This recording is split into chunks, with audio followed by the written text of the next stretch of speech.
Welcome to Menopause Monday. Today I'm talking about menopause belly fat, what works and what does not. The reason I want to dive into this subject again is that I saw a plastic surgeon. He's got a huge following on YouTube, and he was giving some advice. Some of it is right, some of it was not that correct. And most importantly, he was directing his viewers to buy his range of supplements, which were overpriced. And unfortunately, in the comments below, there were so many women saying, oh, they're doing this and that, and some of it was correct, some of it was not, but also the vast majority was saying they would buy his supplements because they felt it would make the biggest difference in helping them get rid of menopause belly fat. Supplements can support your health and your weight loss or menopause belly fat, but it is not as simplistic as that. One thing I want to start with even if you just watch the next couple of minutes, is if you can manage your stress effectively, that will have a profound impact on your menopause belly. One of the reasons for that is because as our estrogen levels fall, it has a direct impact on our cortisol levels, which is one of your stress hormones. As cortisol levels naturally rise, which they do, the adrenal glands do the backup job of the ovaries when the ovaries go into retirement. So as cortisol rises, and let's face it, most of us are stressed in various different manners in our lives these days, whether it's we don't drink enough water, that is a stress, whether we're not eating enough of the healthy food, that is a stress. If you're not sleeping correctly, that is a stress. And on top of all the existential stressors that we have, what have I achieved so far in my life? Is this what my life culminated in so far? What am I going to do with the rest of my life? And also the normal stressors that go around with being at this stage of life. You might be getting used to being an empty nester. That can be fairly hard if you've already been, you've been a stay-at-home mum. You love being the heart of the family, and you are always that heart. But it is hard if you love having your children around and they are no longer around or as much and so often. All of these things contribute to stress. And if you're going through a very stressful period of life at the moment, you may be dealing with loss, with grief, with job loss, redundancy, that sort of thing. No matter how hard you work to keep your belly fat on, if you're under a lot of stress, you're going to find it really hard to stay as slender as you might once have been. So in that instance, try not to stress about the belly fat, because it will go down once your life sort of becomes a little bit more easy to manage. That belly fat will reduce. So as estrogen falls, cortisol rises. Like I said, as our ovaries stop producing our sex hormones, the adrenal glands are designed to do that very job. But because we're not in our reproductive years anymore, the adrenal glands don't need to kick out the amount of progesterone and estrogen and testosterone, etc. So we do naturally have that decline. We have that natural increase in cortisol. And when cortisol rises, so does insulin, which helps control your blood sugars in your body. But insulin is also your fat storing hormone. So that is why you end up with more of that visceral fat, so that belly fat. So first and foremost, understand that link between cortisol, one of your stress hormones, and belly fat. Also, as we get older, our insulin sensitivity declines. So you probably heard of diabetes 2, and that insulin sensitivity is not as sensitive as it once was. As we get older, we all tend to lose insulin sensitivity. So that means we are just naturally more prone to hanging on to fat, which is why so many women naturally will gain between sort of 7 to 15 pounds of excess fat as you go through that menopausal transition. The thing to bear in mind is if it's something that is bothering you, there are ways that you can help to mitigate that. It's bothering me. I've been through quite a long period of stress right now, and I have definitely got some fluff around the middle. However, I'm still drinking a couple of glasses of wine at night. I'm eating healthily. My strength training, I'm still doing it, but I haven't been doing it as regularly as I used to do. So all these factors are compounding that. The reason I'm not doing so much strength training, and I know I need to, because I bang on about it all the time, it is so important for us if we want that optimal health. It's just because, and I know I shouldn't say this, but literally I am working so many long hours at the moment that I've decided just through this really sort of crucial time, if I can dedicate that extra 40 or 50 minutes to getting my workout, that's what I'd quite like to do. I've just got to this pinnacle at the minute where I'm thinking, I just need to get the bloody thing done. So it's not good for me. In long term, I'm not going to continue like this because it is not sustainable. But for the last couple of weeks, that has been my thought process. And actually, do you know, I'm really missing my strength training. So today I put a plan together. I will be doing 3 to 4 heavy duty sessions a week, including some sit, which is sprint interval training. I will talk about that in a bit more detail as I go through this video. So how do we mitigate that? So firstly, strength train. The reason for that is myriad. It's great for your mental health. It helps with hormone balance. It helps with your gut health, which is key to absorbing nutrients effectively, reducing inflammation. Huge amount of your immune system is around the gut, directly around the gut. So it's going to keep you healthier as well. The reason you want to strength train also is to prevent the risk of developing brittle bone disease. As your muscles are getting stronger, and as you do a bicep curl, that is pulling on the bones. The muscles develop into tendons, and then the tendons are attached to the bone. That pulling means that it's having an effect on your bone, which causes your bone to get stronger. Also, the more muscle mass that you have, the more calories you will burn over the course of the day. You will have a greater metabolic turnover. Now, you might think, oh, but what? I don't want to get bulky. You would have to work so darn hard to get anywhere near bulky as you go through menopause and beyond, because we have more of a catabolic situation in our bodies. So that raised cortisol, that has a nibbling effect on everything, you know, your bone tissue, your muscle tissue, your skin. That's why one day you wake up and think, jeepers, I've aged 20 years overnight. That is the result of having raised cortisol levels. So while it's nibbling away faster than we're able to build it up in most cases, when we can strength training, we're already adding to our muscle mass and our bone mass. It's not only going to support your posture, it just makes you feel so much better when you know, even if your weight has not really shifted or you still feel a little bit, you know, flabby when you're moving around. When you start to strength train, it just gives you that sense of, I'm actually taking control and I'm doing something that I know is really, really good for me. And it has so many different benefits rather than just making you feel stronger and look stronger. It also releases something called myokines. So when your muscles contract, they release myokines. They're known as hope molecules. It is really beneficial for your mental health. So on so many different levels, even if you're thinking, oh, I don't even know where to start with strength training, you can go onto YouTube, have a look, strength training workouts. There are lots of different types of strength training workouts. As a menopausal woman, you want to be aiming to do fewer reps with heavier weights and always keeping good form. So that means always keeping your tummy held in, make sure that, you know, your knees aren't caving inwards, your ankles aren't caving inwards, you're keeping good posture. And that will help you build more muscles and keep your metabolism fired up. Things like squats, things like lunges, things like Romanian deadlifts, which you sort of hold a heavy weight or a couple of dumb barbells, you're standing up and you sort of you take them down the front of your shins and then back up again. Bicep curls, Arnold presses. You can do chest flies, chest presses, bent over rows. All of these things are going to help to strengthen the smaller and the larger muscle groups within your body. And you'll notice such a big improvement when you commit to regular strength training.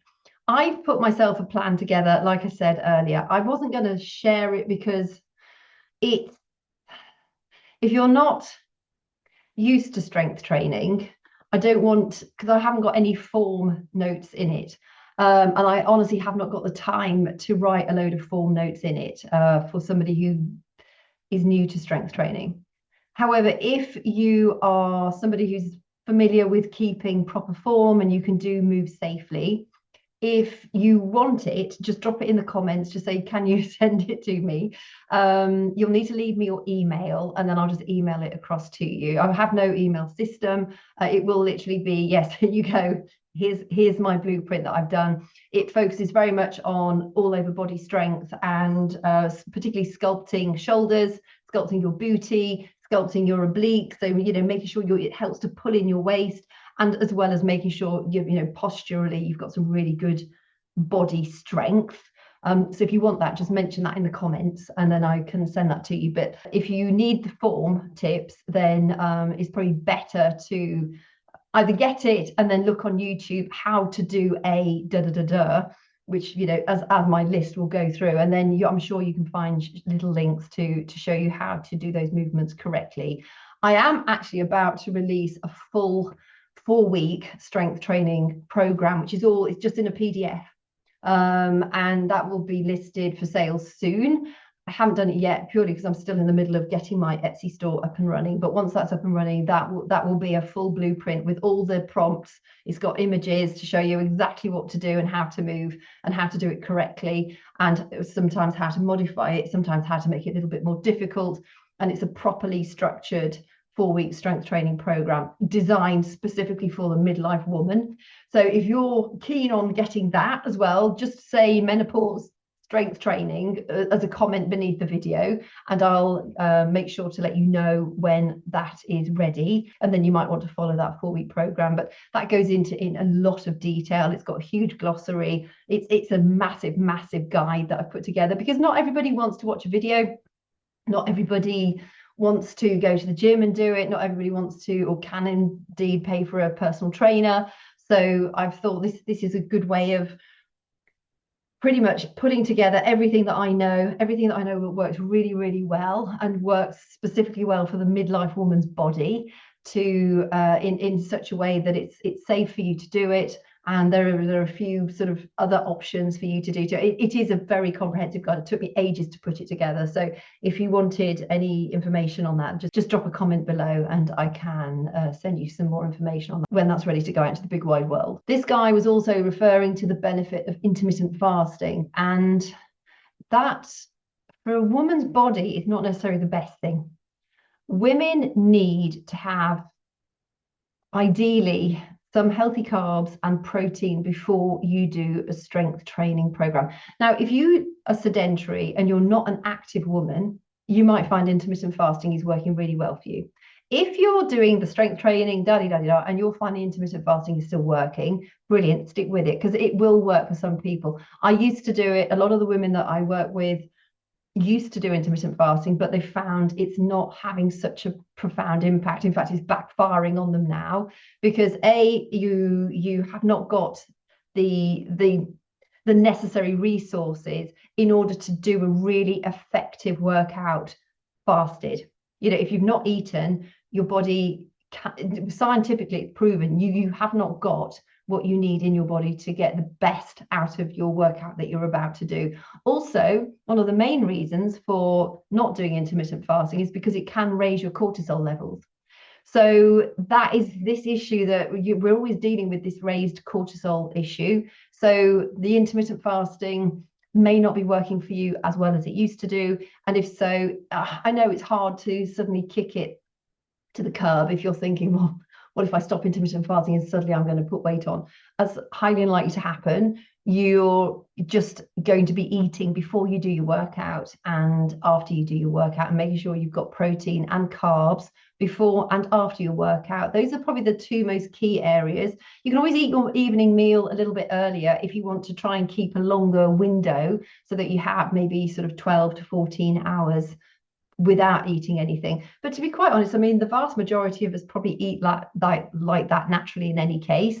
But if you're going above that 14 hours fasted, you might be making your cortisol levels rise, which is having that negative impact possibly on your belly fat. He also referred to testosterone supplementation for everyone.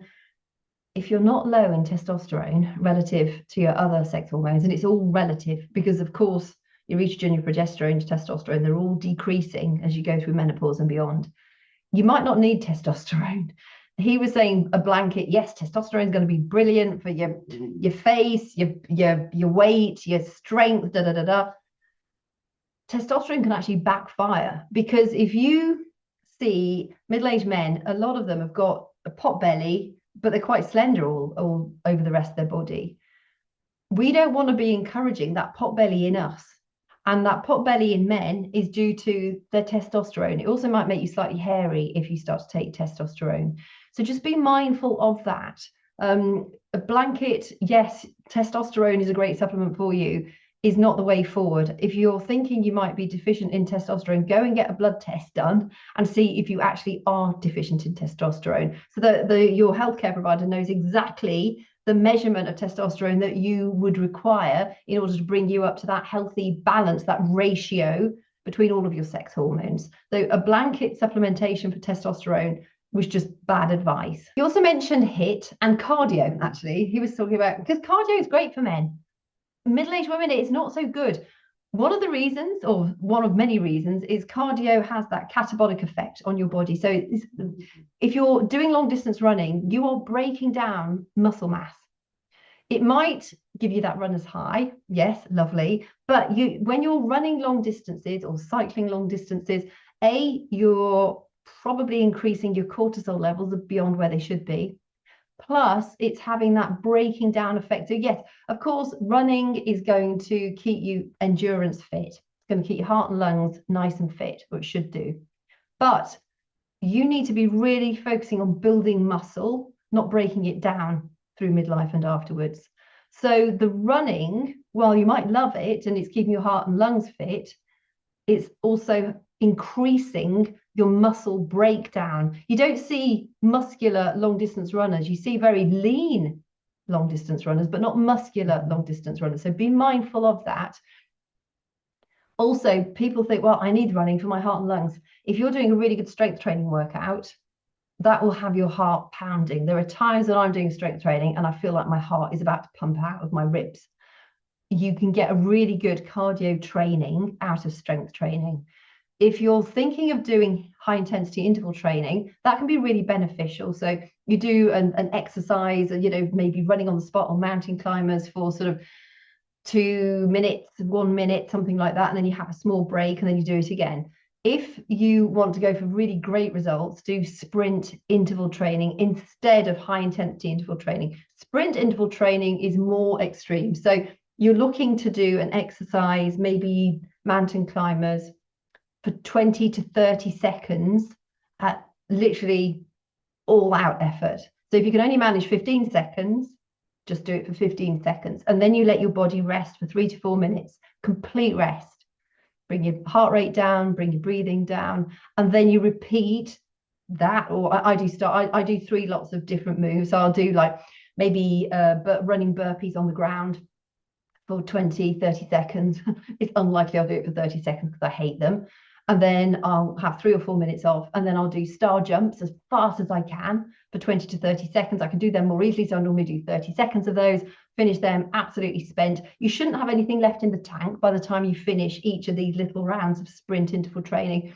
Then I rest 3 to 4 minutes. And then if I feel like it, I'll do another exercise. So that might be running on the spot as fast as I can, might be standing mountain climbers, another move that I absolutely detest, but it is such a great move at literally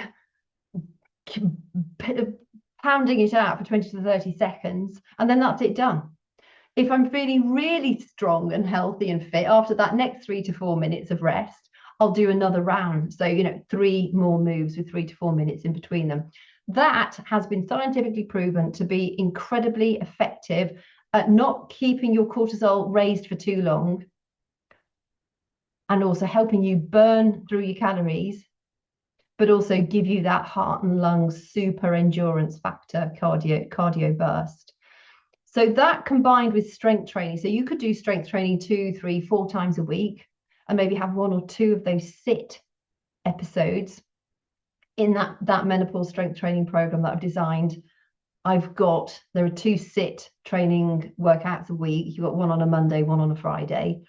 And it's just such a super effective way at helping maximize your weight loss goals while really pounding your heart and lungs for a few seconds, but not having that high cortisol spike chronically. So high cortisol spikes, for a short burst of time is not a problem. But it's when you've got it, it's high and then it stays elevated. That is where the issue arises. So if you prefer HIIT interval training, which is, a slightly easier, less challenging version of sprint interval training, do your HIIT. If you feel like you're not going to do anything, if you have to do sit, stick with HIIT, but sit is even more effective. So sprint interval training. So if you've not heard about that, you can always Google it. What is sprint interval training? But it is super, super helpful in helping you with your cognition, is really good with your brain fog, with memory, with helping improve your brain health. But it will also help really maximize the results that you get if menopause belly fat is an issue for you. So just quickly again on carbs and protein, you want carbs and protein before and after your workout. If you don't work out, then just make sure that you're eating healthy carbs and lean protein and lots of vegetables throughout the course of the day. As we get through the day, we don't need so many carbs. So carbs are really there for energy.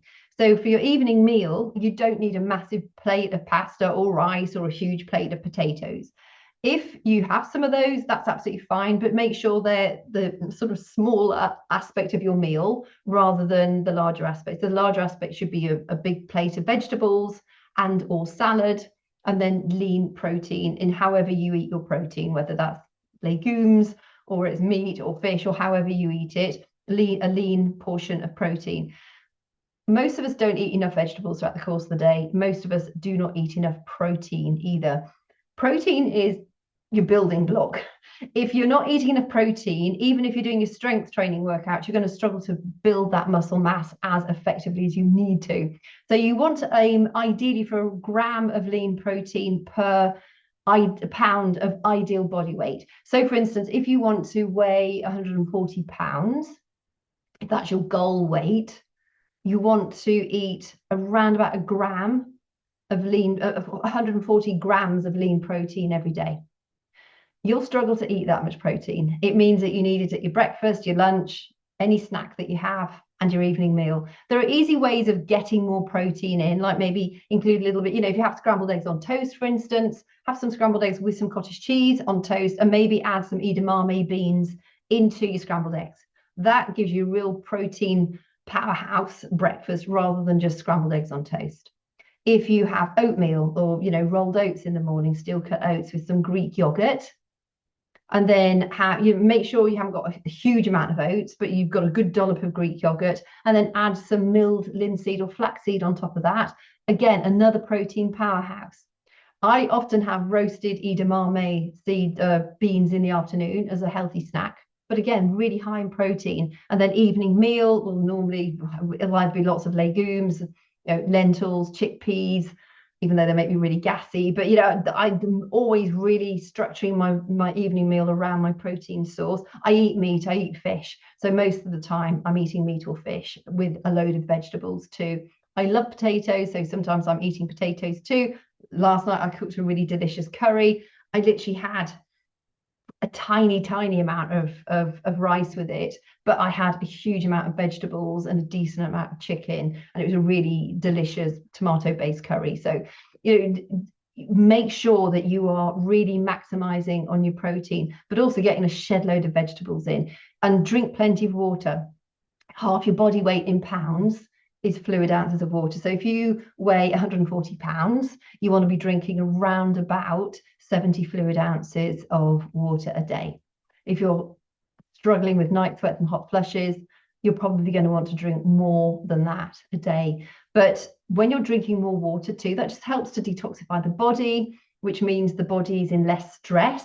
Because it's detoxified, it also helps to keep things moving. So, you've not got a lot of food and waste hanging around in your colon. Vegetables will help keep things moving as well. So everything helps to support everything else. Everything is interlinked in our bodies. Everything that we eat and drink is a chemical message. Like I said earlier, I love my 2 glasses of red wine in the afternoon or in the evening. If I was really strict with myself and I thought, no, I actually want to get lean and strong and I actually want to look like an athlete, I would stop drinking wine. But you have to have a balance of what is realistic for you and what you're willing to forego and what you're not willing to forego. So for me, I was a little bit of extra fluff around the middle when stress is not high. Like I said, at the moment it is, and I can definitely feel it. But again, when stress starts to reduce, belly fat will also start to go down. Just quickly, if you use the scales to monitor your progress, they are not the best indicator, because as you're building muscle, that necessarily weighs. Okay, a pound of fat takes up way more space than a pound of lean muscle. So your measurements will go in, but your weight might not change an awful lot. So just be mindful of that. Take your measurements. If you're thinking, right, I'm going to get started. Today is the day and I'm making a few changes. I'm going to incorporate strength training. I'm going to eat more vegetables, eat more protein, drink more water, and I'm going to do a little bit of sit every now and again. Make sure that you've taken your measurements so that you can track how you are progressing, because the scale may not give you the clearest picture unless you have a smart scale, and then you'll start to see your muscle mass go up, you'll see your bone density improve, and your general fat, adipose tissue, your fatty tissue, that will start to decrease. And that's quite exciting if you've got a set of smart scales. They're not expensive. You can get a really good set for about 50 quid. So if it's something that you feel you have space for in your budget, it will be a really great way of keeping you accountable and giving you a really good overview of how your body is changing for the healthier by making a few of these key changes. A lot of people talking about the benefits also of weighted vests and your sort of zone 2 cardio. There's nothing necessarily wrong with that. But for the 30 to 40 minutes or an hour of walking that you might be doing with your weighted vest, you will get so much more return if you spent 30 to 40 minutes doing a really well put together strength training program. So if you're tight on time, do your strength training. If you have time for both, brilliant, lucky you. But if not, focus on the strength training first. The walking is lovely.